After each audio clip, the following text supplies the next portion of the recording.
So the 2025 NFL draft has concluded. I want to give you guys my winners and losers from this year's draft because there was so much steam and smoke heading up to this NFL draft where really nobody knew where anybody was going to go outside of the top three. And even Shador Sanders fell to day three, and we're going to get to that later. And like always, if you agree or disagree with what I said, let me know down below, and make sure you are subscribed because the next video I'm going to be ranking every team's draft class and putting that into a tier list. And first up, I want to go with my first winner, and that is going to be the Seattle Seahawks. I love their 2025 draft class, and I think it makes it more impressive because they were pretty much picking at the middle of each round. They drafted Gray Zabel with the 18th overall pick, one of the better interior linemen in this draft. There was a chance he could play tackle at the NFL level or interior. Looks like he's going to be bumped inside because of Lucas and Cross on the exterior in Seattle, and he had a great career at North Dakota State. And the Seattle Seahawks had one of the worst interior line units in the NFL last year. They paid a ton of money for Sam Darnold in the offseason, and you got to protect him. So they addressed that need on day one. And on day two, they move up and get Nick Emenwari, a combine standout that a lot of people thought could have ended up being a first round pick. He's a freak athlete and is now going to just be added to a loaded secondary there in Seattle. That includes Kobe Bryant, Julian Love, Boe Mafe, and Devon Witherspoon. They were really building a Legion of Boom 2.0 over there in Seattle. And I also love their day two picks as well, including with Emenwari, Elijah Royal. You need a tight end. You haven't really had a good tight end in a little bit, even through the end of the Russell Wilson days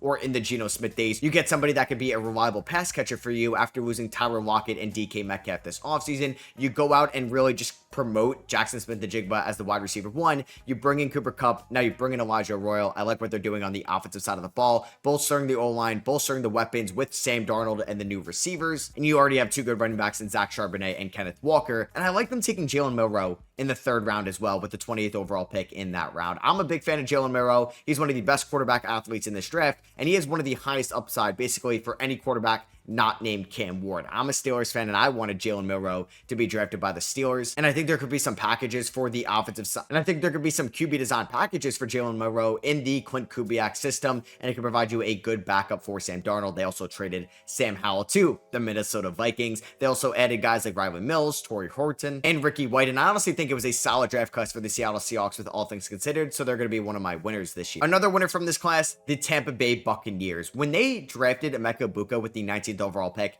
I thought it was a little bit of a head scratcher, but Mike Evans isn't getting any younger. Chris Godwin's coming off a major injury, and yet Jalen McMillan could be a fine receiver, but you'd like to see more out of him. So you get somebody that could be a wide receiver one that lands you at 19. I think you got to take a chance on that 100%. And now you're giving Baker Mayfield another weapon with already another good tight end in Cade Otton in that Tampa Bay Buccaneers offense. And I love what they did in the secondary on day two, landing Benjamin Morrison out of Notre Dame. There was a really good chance Benjamin Morrison was going to be a first round pick if he didn't suffer that injury throughout last year's season, and he ends up falling to them with the 21st overall pick in the second round. You also land Jacob Parrish out of Kansas State, an absolute gamer, somebody with a super high competitive motor, and now you're just adding to that secondary over there in Tampa Bay, a definite position of need throughout this draft. I thought they could have ended up with an edge rusher or a linebacker on day one. They opt for a receiver, but they address that secondary on day two, and you also land guys like David Walker out of Central Arkansas. You land Elijah Roberts out of SMU, and then you even take a flyer on Tez Johnson out of Oregon in the 7th round as well. I really like what Jason Licht did in this NFL draft. Even though it was a little bit of a head scratcher taking Emeka Egbuka in the first round, I think it's going to work out for them long term. So I'm going to go with my first team loser here, the Cleveland Browns. I really didn't understand what they did specifically here in the 2025 draft. Now, I know if you're looking at the bigger picture, yeah, you can consider the trade down from 2 to 5 a win in the 2026 draft. But for the 2025 draft specifically, you passed up on arguably a generational talent that could be a productive player on both sides of the field in Travis Hunter to move down. Yes, you got some additional draft capital, but you take Mason Graham at defensive tackle, and then you take Carson Schweschinger with the 33rd pick in this draft. Also a little bit of a head scratcher there that early in the second round. They could have maybe gone offensive line or skill position. They take Keyshawn Judkins with the 36th overall pick. Harold Fannin Jr., who was a very productive player at Bowling Green last year, but is he going to just be a backup to David Njoku, or is he just going to be another offensive weapon over there? And then the biggest head scratcher in this draft was probably taking Dylan Gabriel with one of the final picks in the 3rd round, with Shador Sanders still on the board and some other receivers as well. I'm sure a lot of draft analysts and high-end scouts thought that Dylan Gabriel was either going to go in the 6th round, 7th round, or be an undrafted free agent, and he went in the 3rd round to the Cleveland Browns, who just doesn't fit their system whatsoever. They take Dylan Sampson, another running back, in the 4th round. I like that pick. And then they end up taking Shador Sanders. He finally falls to the 5th round, the 6th overall pick in that round, and the quarterback room for the Browns next year: Joe Flacco, Kenny Pickett, Shedeur Sanders, Dylan Gabriel, and Deshaun Watson.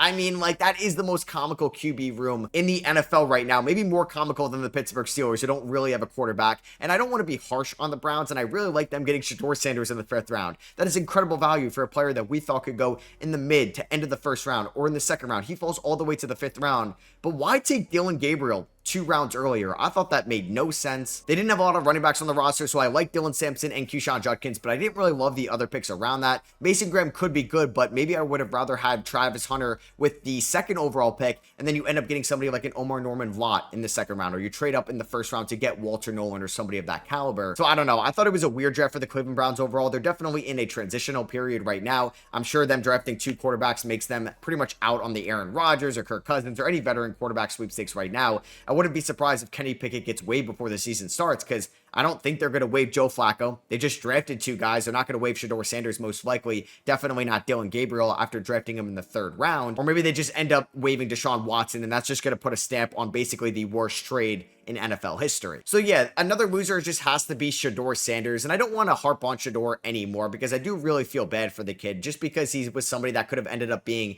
a 1st round pick in this draft, or maybe the 2nd round, and all eyes and cameras are on him, and then he ended up falling to the 5th round. I was kind of shocked because for me as a Steelers fan, I really thought there was a chance he was going to go to the Steelers, since only their quarterbacks on the roster right now were Skylar Thompson and Mason Rudolph before drafting Will Howard. And Mike Tomlin has dealt with so many dramas and personalities in the past and in recent years. So how bad did those interviews go? I'm sure we're going to find out more over the course of the post-draft content leading up to the 2025 NFL season. I hope Shedeur Sanders proves a lot of teams wrong, but a lot of quarterbacks go as backups in the 3rd round and the 4th round, and Shedeur didn't end up going to the 6th pick in the 5th round, which is kind of crazy. Maybe just the draft media was overhyping him as a prospect, but even if he was a 2nd round guy or a 3rd round guy to most teams, how did he fall to the 5th round? Because if you watch the tape, there was no way you could tell me that Dylan Gabriel or even Charles Shuck was going to be a better NFL quarterback long-term than Shedeur Sanders. Maybe that happens, but I was just very shocked, and he has to be a loser here because there was a chance he was going to make $40 million on his rookie contract,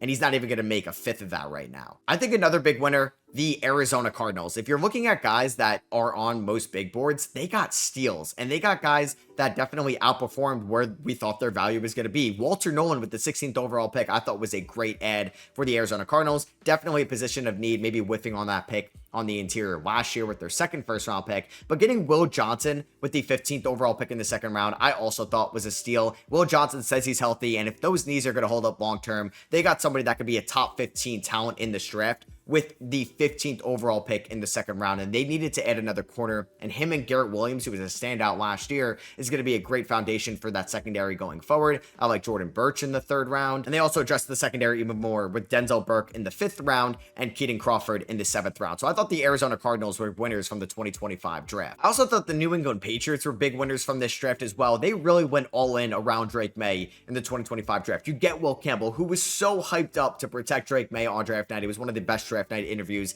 of this year's draft, and he's going to be somebody that could be an elite offensive tackle or an interior offensive lineman for a long time with Drake May, and they got him some weapons. Trayvon Henderson with the 6th overall pick in the 2nd round, I thought was a home run selection. I did like him above Keyshawn Judkins, his teammate at Ohio State, in this draft. Kyle Williams in the 3rd round, Jared Wilson in the 3rd round as well. So now you got another pass catcher to add to Kendrick Bourne, Stephon Diggs, Hunter Henry, and Pop Douglas over there in New England. And then they also addressed defense later in this draft as well. So I thought Elliott Wolf did a good job throughout this offseason and this NFL draft to really just maximize the talent around Drake May going forward. And I'm going to say that the Minnesota Vikings are losers in this year's draft. They didn't really have a lot to work with. They only ended up with 5 picks in this draft and just 2 on the first 2 days. And then they had a 5th rounder and 2 6th rounders. Donovan Jackson, I think, was a fine pick. I thought it would have been more in their best interest to trade down, maybe accumulate another 3rd rounder if they could. They ended up taking Ty Felton, a receiver out of Maryland, with their 3rd round pick. I thought they could have addressed a different position of need at the moment. I think you're fine at receiver right now, and maybe he's going to be a wide receiver 3 or 4 or 5 for them next year. They also addressed edge, linebacker, and tight end on day 3. I just thought with the Minnesota Vikings position, it could have made sense for them to trade down in the grand scheme of things, but they opted just to take Donovan Jackson at 24. hey, I'm all for protecting JJ McCarthy, and there's really going to be no excuses for him in his rookie year because he has a good O-line and very good weapons at the moment. And I think you could rattle off a couple different winners as well in this draft. I think Caleb Williams was a big winner, getting Colston Loveland, a new tight end target with Cole Kmet there with the 10th overall pick, and be a vertical threat over the middle guy for Caleb. Now he's going to have two good tight ends going into year number 2.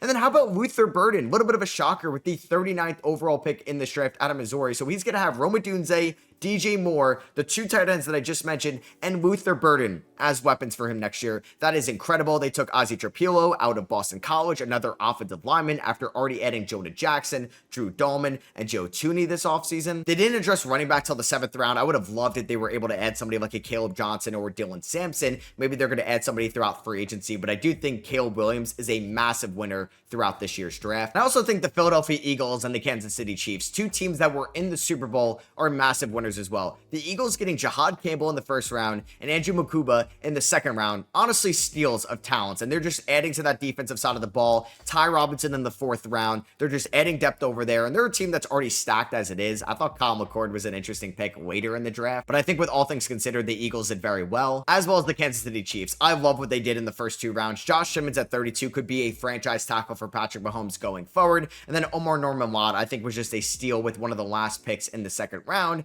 and teams just passing up on these guys is just why the Eagles and the Chiefs can stay so competitive for a long time. And my last loser is going to be the New Orleans Saints. I love getting Kelvin Banks at number 9 because this team is in a rebuild era. You just want to add as many talented offensive linemen as you can. You got Tuise Fuaga in the 1st round last year, and now you got Banks to add to the offensive line with young talent going forward. But Tyler Shuck with your 2nd round pick, I don't really know how I feel about that. If you were going to take a project quarterback, I think I would have just rather had Jalen Milroe. You're not going to be competing next year. And Tyler Shuck is 26 years old. What is your window with him as your starting quarterback? I know he has similarities to Derek Carr, so he could stay in the same system right now with Kellen Moore. But honestly, I did not like that pick whatsoever. I think Shuck could have made a little bit more sense for a good backup on a good team at the moment. If he could step in for a week or 2, if an injury happens to their starting quarterback. And I just don't think they really did a good job on day 2, day 3 this year. And I do think the Saints are going to be pretty bad next year. I love what they did in the 1st round, but I really didn't like what they did after that. So that's going to be for me. I hope you guys did enjoy this video. If you did, I would appreciate you dropping a thumbs up. Let me know your winners and losers from the 2025 NFL draft down below. Make sure you're subscribed for more draft content coming out afterward here from the 2025 draft. And I'll catch you guys in the next one. Peace.